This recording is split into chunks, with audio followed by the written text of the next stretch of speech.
social, technological, economic, political, scientific, and then plus G, geographic. That heuristic is easy to remember, easy for students to remember, and what it refers to is the kinds of helps that they can get psychologically and intellectually to write about something in one of the subject areas. How does that happen? Well, students often say, I don't know what to write, I don't know how to start.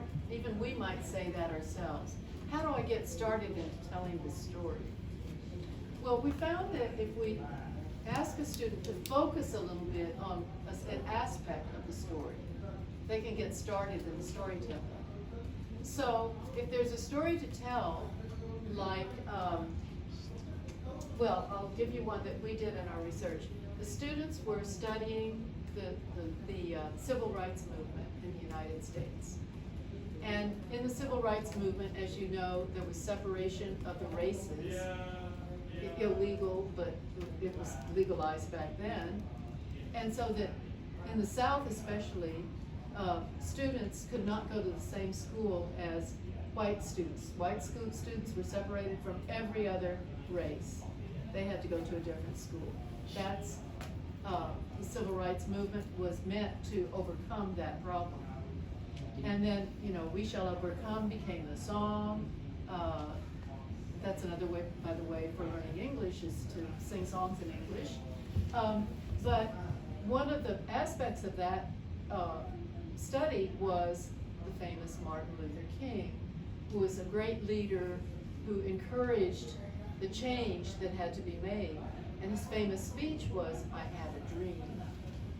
And so the students were at the end of, towards the end of this unit that they studied in social science and social studies on the civil rights movement,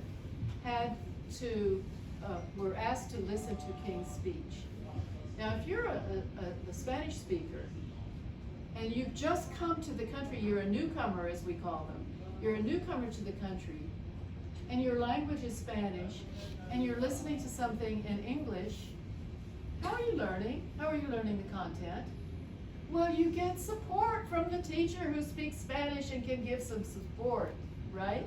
You give them the translation into Spanish so they can watch him give the speech and follow in the Spanish so you can get the point of what the speech is.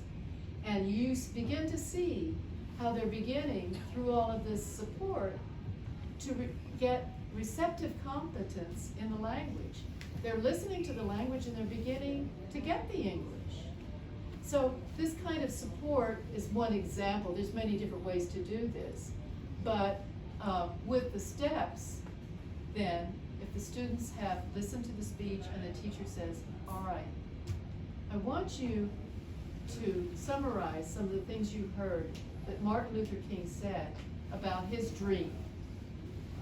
And what I'd like for this group over here to do is take the geographic and think about all the geographic things that he said in his speech and take some notes on that. We always take notes before we write an essay, right?